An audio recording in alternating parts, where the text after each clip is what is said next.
Pong.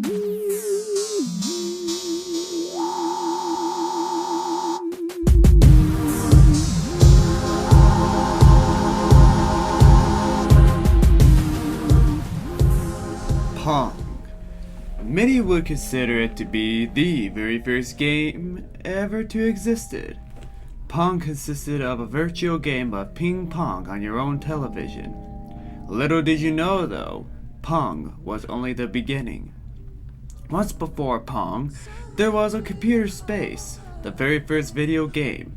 Computer Space is a video arcade game released in 1971 by Nutting Associates, created by Nolan Bushnell and Ted Debney, who would both later found Atari, Inc. Well, the only thing I remember about Atari is the game E.T. and how bad it was. It was so bad that they cleared it off shelves to bury it.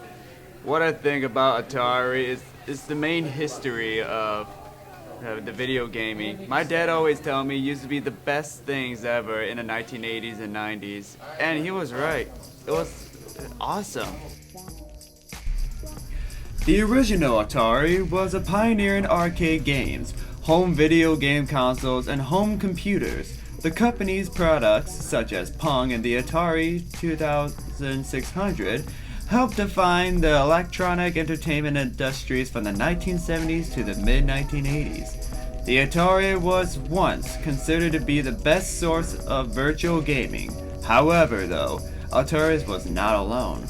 One of Nintendo's very first console named the Nintendo Entertainment System, or the NES, also hit the popularity budget in both the West and the East. What I like about Nintendo is nothing. I don't like Nintendo at all. I think it's going downhill a little bit for Nintendo. 90s Nintendo was my favorite era of Nintendo because it was like my gateway into video games, because I started my gaming career with an N64. I remember it being Christmas, and I opened my N64 with like Donkey Kong 64 and Super Mario 64, and those are still my favorite games ever just because of how much time I put into them, and Pokemon Stadium. The Nintendo 64 codename was once the Ultra 64. The console's design was most finalized by mid-1995, though Nintendo 64's launch was delayed until 1996. The Nintendo 64 brought one of the most revolutionary ages of gaming in its prime, where mind-blowing to the media and became stable to today's 3D gaming industry. Along the Nintendo 64 was the Sega Saturn and the PlayStation.